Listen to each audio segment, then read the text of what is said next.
never far away, always reaching out to save my weakness, covered by your strength, and I am found forever safe. Under your grace, your mercy amazes me. Under your wings, your shadow covers me. Your promise of love, where my heart is safely undone.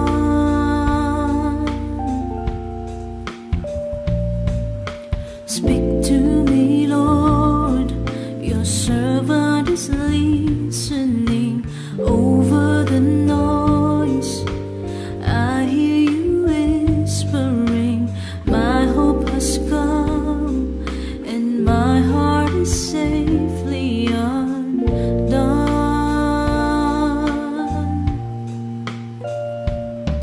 I found my fortress in you, and my soul is anchored with you.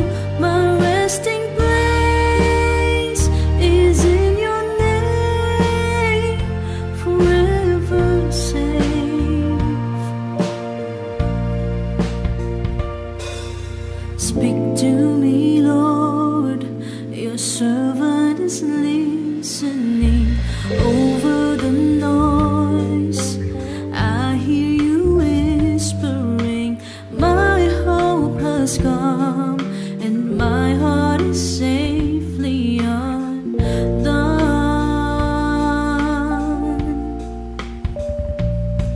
I found my fortress in you, and my soul is anchored with you. My resting place is in your name. I found my fortress in you, and my soul is anchored with you. My resting place is in your name, forever safe, forever safe, forever safe. You are never far away, always reaching out to save my weakness, covered by your strength, and I am found forever safe. You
Good evening po sa ating lahat. Happy Wednesday po, no, sa ating lahat. Panibagong Wednesday na naman po ang binigay sa atin ng Lord. And I am happy, no, na nabigyan po ako ng pagkakataon ng ating Diyos, no, para makapag-speak again for our midweek service. And alam ko po na yung iba sa atin nanonood pa rin sa live or wala sa live kasi nasa mga kanya-kanyang outreaches po tayo, no? Palakpakan natin ng Lord dahil dyan kasi may mga kapatid po talaga tayo na, alam niyo yon, pumupunta sa ibang lugar, no? Para hindi lang hanggang PCF ang midweek service, kundi maging sa buong Kabuyaw and soon, no, in all the nations of the Philippines, no? And sige po, tonight, I will be your midweek speaker. Ako po si Desi. Yan, good evening po sa ating lahat. Paki-comment down below naman po kung saang lugar po kayo nanonood or sino po yung kasama nyo, no? And also, don't forget, no, na i-mention ang ating mga friends, our family members, no, mga classmates natin dyan, mga workmates natin, no, i-mention na natin silang lahat, i-share na natin tong live na to para makanood din sila sa ating live. Ayan. So, sige po, before we start, no, our message for today, I encourage everyone na umpisahan po natin itong midweek service na to with a prayer. Sige po, kahit saan po kayo nakaupo, or nakatayo, kung saang parte man kayo ng bahay nyo nakapwesto, sana po samahan nyo ako mag-pray. No? Let's all close our eyes. Let's open our hearts. No?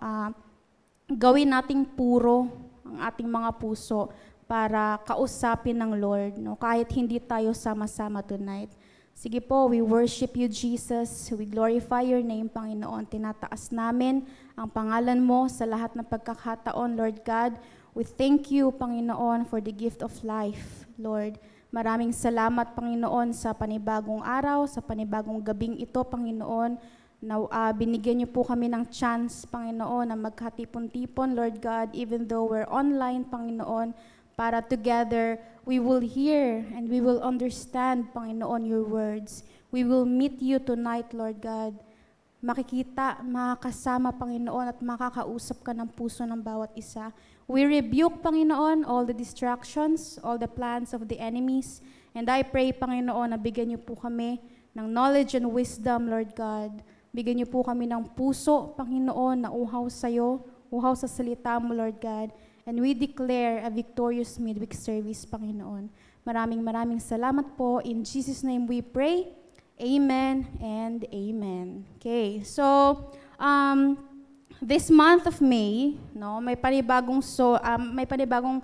theme po tayo sa ating church, and which is soul winning. Ayan, soul winning. Alam nyo, church, isa sa mga pinaka-challenging, no, na parang assignment or parang work ng isang Kristiyano ay soul winning. Isa siya sa mga challenging, no, pero isa din siya sa mga key works na kailangan talaga nating gawin. And before I start, no, sa ating pinaka-message, gusto ko lang po sana i-congratulate ulit ang ating mga youth kasi nung nakaraang month of April, nag-conduct po ang Transformed Youth Ministry ng isang soul-winning event na tinatawag na Siklab, no? Kaya palakpakan natin ng Lord, no? Sa mga nanonood dyan na umattend ng Siklab, comment down below naman ng fire emoji, no? Fire emoji. Comment natin dyan. Kasi parang yung Siklab last month, preparation, para siyang preparation, no? Sa pag-uusapan natin this month of May, which is soul winning. Kasi sobrang laking event niya for us youth.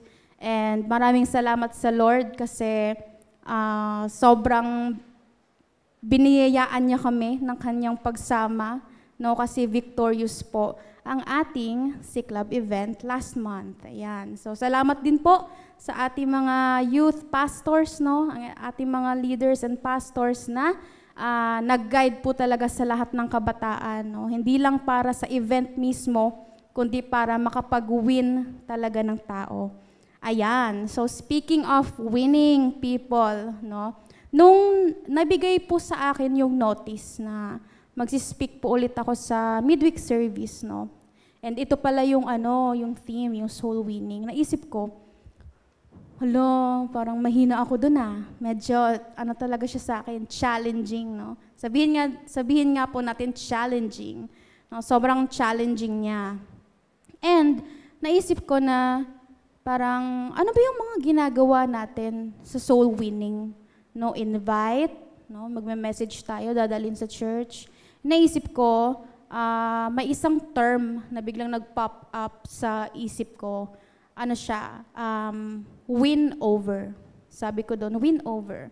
Sabi ko, ano ba yung meaning ng win over? No? Sabi dito, win over means to persuade someone. Sabi sa Google, sabi doon, win over means winning someone, to persuade someone to support you or agree with you, often when they were opposed to you. Ayan. So, di ba po kasi usually, no, na wini-win talaga ng mga Christians ay yung mga unbelievers, no, yung mga hindi pa talaga na-expose, no, sa relasyon with the Lord. And alam natin na sobrang sobrang hirap gawin nun kasi sabi nga po sa meaning kanina, they sometimes oppose you. So that's why you win them over. Kasi hindi lang lahat ng tao na makakasalamuha natin, mapapersuade agad na kapag sinabi natin na Jesus is the way, the truth, and the life, kailangan natin mag-church. Kasi maraming mga tao, no, marami tayong mga lost soul pa na kailangan talaga i-win over. Ayan. So, in this message, no, sa ating midweek service, I thought of 3 points. Okay? 3 points lang naman po ito, no, about the topic na gusto kong pag-usapan, no. Tinatawag na, why should we win souls over, no? Why should we win souls over? Bakit kailangan natin sila i-persuade? Bakit kailangan natin sila gawa ng paraan para ma-invite or ma-win, no, madala sa church, maipakilala ang Lord, maturuan sila kung paano makilala palalo ang Lord, no? So that's our message for tonight, no? Why should we win souls over? Ayan, so unang point na po tayo. Ayan. So first point, we should win souls over because soul winning is challenging. Ayan, bukang bibig ko po kanina yung challenging na word, no? Sinasabi ko, sobrang challenging. Kasi it is really true, no? To win over someone that is not on your side or does not agree on what you think, on your faith, no? Sobrang hirap nun. And sabi ko dito sa point number 1, we should win souls over because soul winning is challenging. Siguro naiisip natin, no, na sobrang given naman yan. Siyempre, magwi-win souls tayo kasi Kristiyana tayo no? Pero may this message, no, be a reminder to all of us tonight na nakikinig, nanonood, na nasa live pa rin natin, no, na ma-refresh ang ating mga puso't isip na oo nga, no, ito nga pala yung isa sa mga soul reasons why should we keep on winning souls over. Una dyan, challenging siya. Naisip natin, challenging na nga, no, kailangan pang gawin. Ganun talaga. Alam kasi natin na kapag narinig natin or nalaman natin na sobrang challenging ng isang bagay, the very first option we will do is to run away. Or minsan, hindi pansinin, no? Challenging na nga, papansinin pa. No? Challenging na nga yung course na yan, di ko nakukunin. Or kaya, ang challenging naman ng task na binigay sa akin ng leader ko, wag ko na lang kaya gawin. Or kaya sobrang challenging naman pag nag-speak sa midweek, nakakakaba. Magsabi na lang kaya ako ng excuse, no? May lagnat ako, ganon. 'Di ba? Mga ganon. Sobrang kapag narinig natin yung challenge or challenging, the initial reaction of our minds is not to choose to undergo that challenge, no? Kasi kung may choice tayo, ba't natin pipiliin na ma-challenge tayo, no? Papahirapan natin yung sarili natin. Pero kasi, church, no? We have to do soul winning even though it's challenging. Kasi, we are serving the Lord, not for Him to give us comfort only, no? Kailangan natin mag-grow. And for us to be able to grow and win souls over, we have to grow in this comfort. No? Laging sinasabi sa atin na kapag nanatili ka sa isang comfort zone mo, no? Hanggang doon na lang yung pipiliin mo kasi ayaw mo ng challenge, ayaw mo mahirapan, ayaw mo mag-grow. Hanggang doon ka lang talaga, no? In that zone, hanggang doon ka lang. Pero when you choose, no, to go outside of that zone, no, and take part of the challenge, go through the challenge together with the Lord, no, magkakaroon pa rin tayo ng, alam niyo yun, refreshment of mind, magkakaroon pa tayo ng tulak, ng push, no, more push, magkakaroon tayo ng more realizations on why should we take the challenge of soul winning. Sobrang hirap talaga noon, as in. May mga, ako personally, no, lagi kong sinasabi, ang hirap mag-invite, inaayawan nila ako, pupunta daw sila, pero hindi naman dadating. No? Ang dami kong mga disappointments, ang daming mga bagay na hindi umaayon doon sa plano ko, pero kasi, that is part, no, of the very challenging task we have to do, no, all for the glory of God, no. Maraming mga discomfort, maraming mga disappointments, maraming mga hindi umaayon sa plano and expectations mo. Pero kasi, if you stand firm together with the Lord, no, at patuloy mo pa rin ginagawa yun, kahit napaka-challenging nun, hindi ka matatalo. Amen po ba? Sabi nga po sa Isaiah 41, verse 10, sabi dito, "Fear not, for I am with you. Be not dismayed, for I am your God. I will strengthen you. I will help you. I will uphold you with my righteous right hand." No? Sinabi na ng Lord sa atin yan. There are so many scary things we have to do in life for us to be able to glorify the Lord. Pero take heart, kasi the Lord is with us. No? Lalong-lalo na dito sa soul winning. No? Challenging lang siya, pero kasama natin ng Lord, no? Kaya gumagaan lahat, no? Nagagawa natin lahat. Even nga, we think it is very impossible for us to win other people, no? Pero hindi mo na mamalaya na nagagawa mo na pala siya. Amen po ba? Kaya sa mga tao dyan, no, na naiisip na ang hirap naman mag-invite, ang hirap naman i-win over ng mga kasama ko sa school, sa work, no? Just take heart. Keep on doing your best, no? Keep on doing together with the Lord. Keep on moving together with the Lord, no? Kahit napaka-challenging nan, kahit napakahirap niyan. Okay?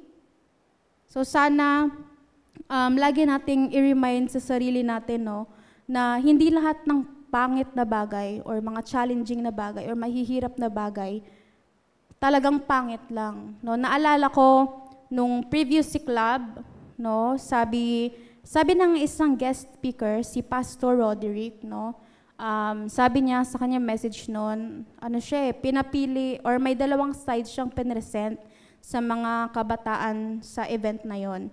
Sabi doon, if you're on the committed or on the engaged side, no, committed ka ba or engaged ka lang? Sabi niya doon, it is important for us to realize na hindi lahat ng bagay na pangit ay pangit lang talaga. No, tingnan mo nga yung katabi mo, no, sabihin mo sa kanya, hindi ikaw yon. No, walang pangit dito sa powerhouse, no? Sabi doon ni pastor, hindi lahat ng pangit na bagay ay pangit lang talaga, no? The enemy will highlight all those pangit na bagay para hindi mo makita yung mga magagandang bagay, no? Along with the challenge. Sa challenge pala na to, hindi lang ako nahirapan, natuto din ako. Sa challenge pala na to, na-disappoint lang ako kasi hindi pumunta yung invite ko, pero nag-improve yung social skills ko, no? Nakakausap ko na yung ibang tao, na-invite ko na sila, na-persuade ko na sila, na-win ko na sila. Amen po ba doon? Kaya, even though it's challenging, even though it's hard, no, let's keep pushing, let's keep moving, no, all together with the Lord. Sige po, punta na po tayo sa ating second point. Ayan. Okay, so first point po natin, soul winning. We have to win souls over because soul winning is challenging. No? And dito naman po, sa second point, we should win souls over because soul winning is necessary. Necessary, kailangan, importante, no, kailangan gawin. Ibig sabihin ba nun, Ate Desi, kailangan siyang gawin kasi pag hindi mo ginawa, hindi ka pupuntang langit.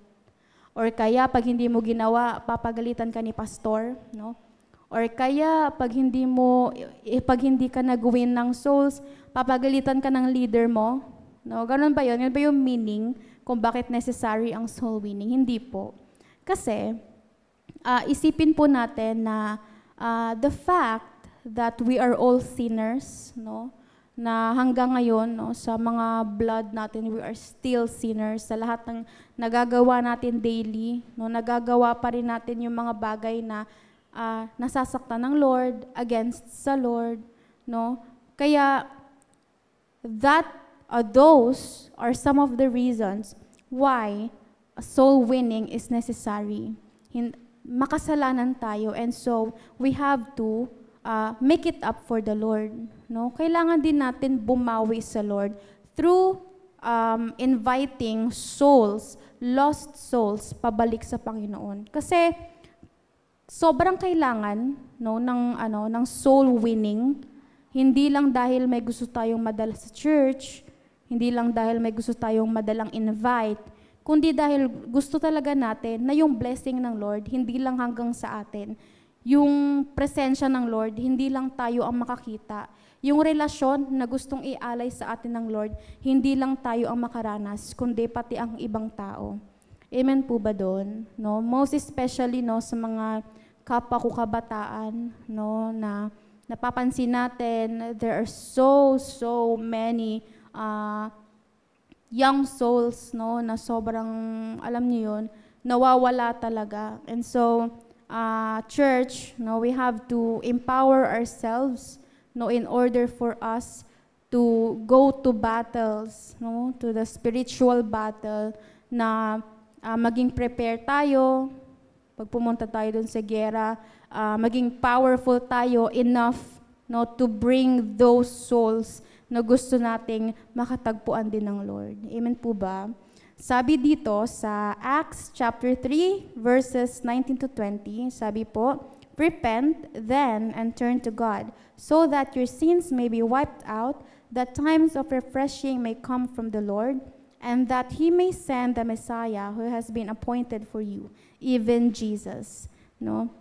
Sabi ko kanina sa point number 1 natin, na we should take heart in doing challenging things, most especially in soul winning, even though it's challenging, kasi kasama natin ng Lord, no? And lagi din nating isipin, no, na in soul winning, no, bukod sa challenging siya, kaya natin siya kailangan natin siyang gawin kasi kailangan talaga. Kailangan talaga nating gawin yun kasi maraming souls ang nangangailangan sa Lord, no? Amen po ba doon?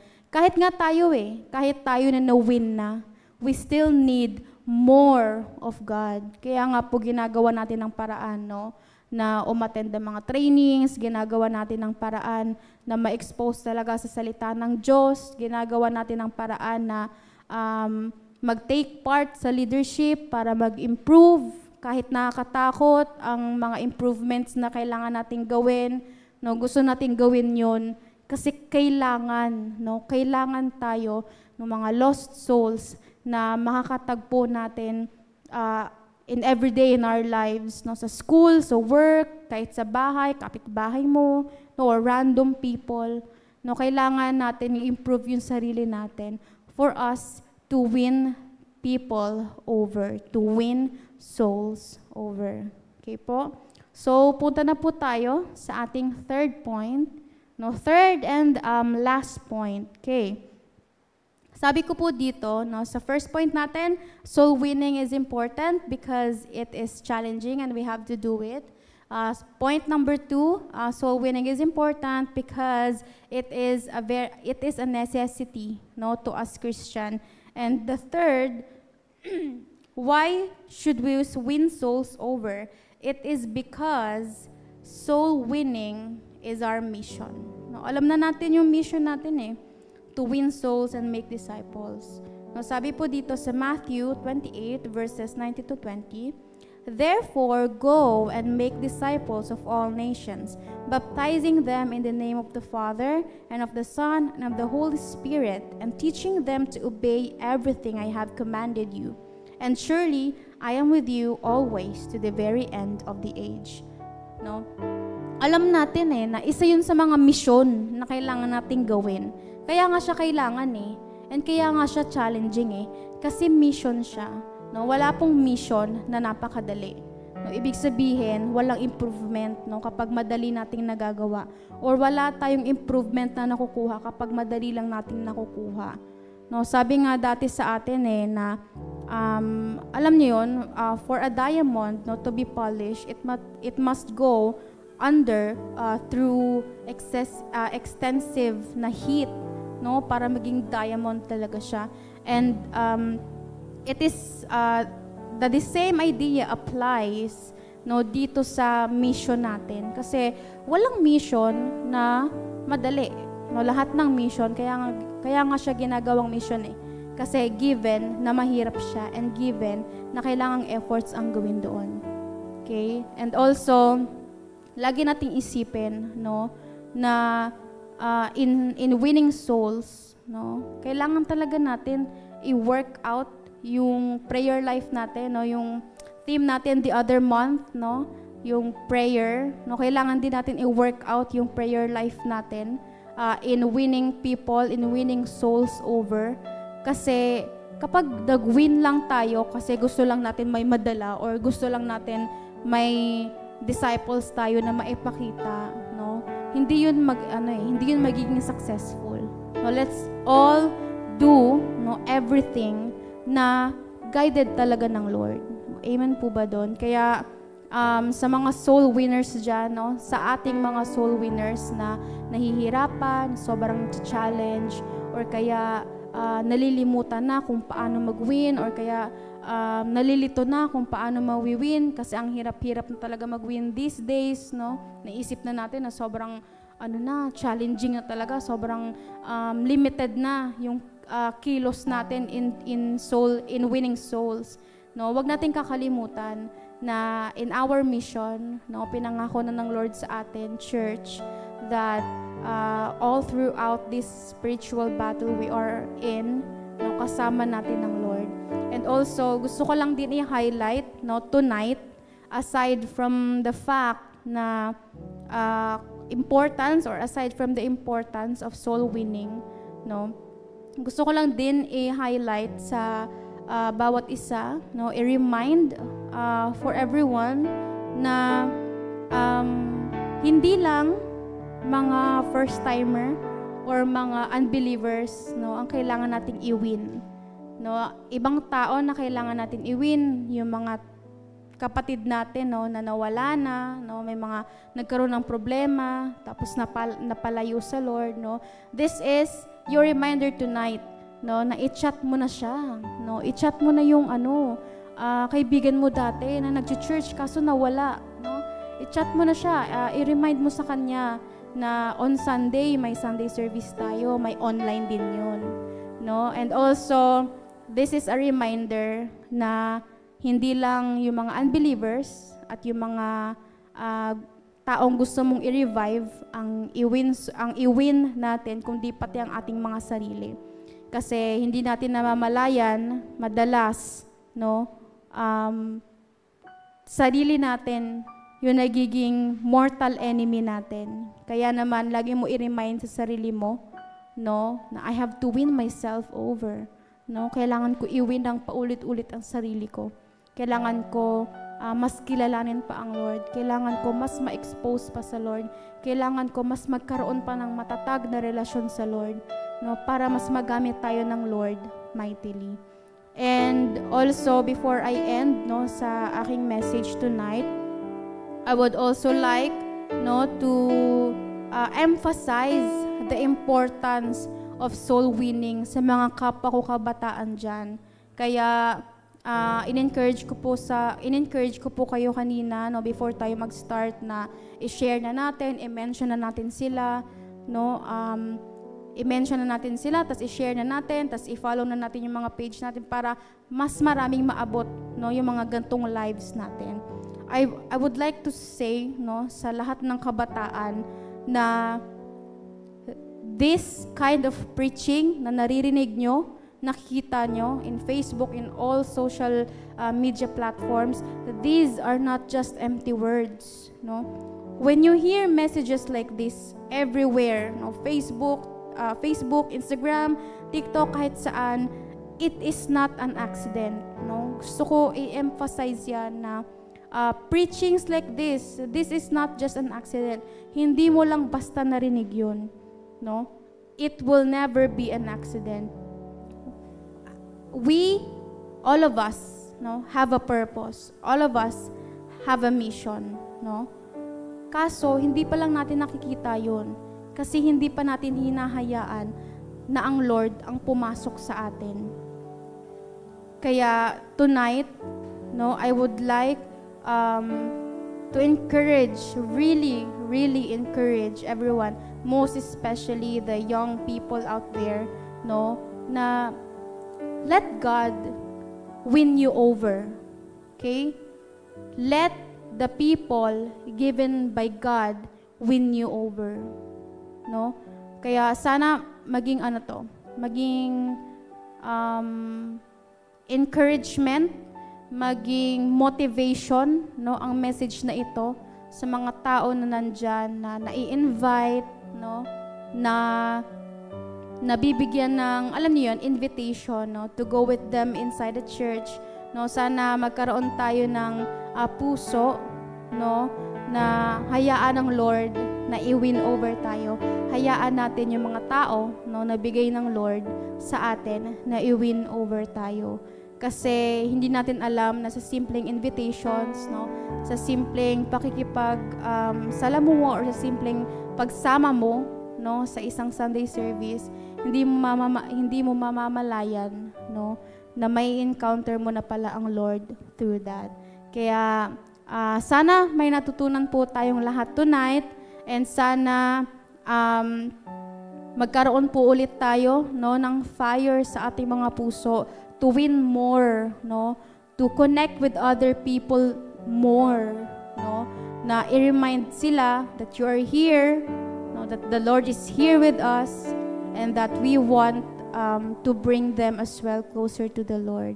Kaya sana yung 3 points po natin, no, na soul winning is challenging, soul winning is necessary, and soul winning is our mission, ay tumatak po talaga sa ating lahat, no, hindi lang hanggang tonight, no, kundi pati sa araw-araw nating pamumuhay. Kaya I thank everyone, and also I glorify God, no, kasi nagsama-sama tayong gabi for our midweek celebration. Kaya bago po tayo mag-end, no, I would like to lead us, no, in prayer.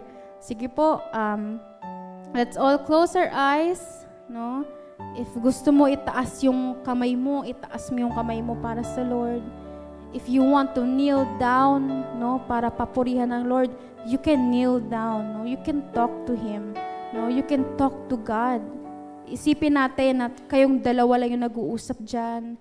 Isipin natin na ikaw at ang Lord lang ang nagkakarinigan at ang magkasama, no? I-open natin yung sarili natin, our souls, our hearts, our minds, no, for this prayer. Hallelujah, Father. Maraming salamat, Panginoon. Again, Lord God, for this wonderful evening, Lord God. Maraming salamat, Panginoon, dahil napakabuti mo po sa amin. Maraming salamat, Panginoon, sa pagmamahal, Lord God, sa blessing na patuloy mo pong binibigay, Lord God, sa bawat isa kahit na makasalanan kami, Panginoon. Kahit na patuloy ka naming nasasaktan, Lord, in every little thing we do, patuloy mo pa rin po kaming minamahal, Panginoon. Lord God, as we end this midweek celebration tonight, I pray, Panginoon, na bigyan niyo po ng fire, ng malaking fire, Panginoon, ang puso ng bawat isa. Magkaroon po kami, Panginoon, ng drive, Panginoon, to win more people, Lord God, to remember, Panginoon, kung bakit namin ginagawa to, Panginoon. To remember, Lord God, that this is our mission, Lord Jesus. Maraming salamat, Panginoon, sa buhay ng bawat isa. Lord God, maraming salamat sa mensahe mo, Panginoon. And I pray, Lord God, that you may you extend this prayer to all the people, Panginoon, na patuloy na nagdarasal sa iyo, Lord God, from our leaders, Panginoon, sa mga nakikinig ngayon, Panginoon. May you extend this prayer to our families, Lord God, nawa, Panginoon, maging soul winner kami, Panginoon, hindi lang ng ibang tao, kundi pati ng family namin, Lord God, at maging ng aming mga sarili, Panginoon. Maraming salamat, Lord God, sa iyo lahat ng papuri. In Jesus' name we pray. Amen and amen.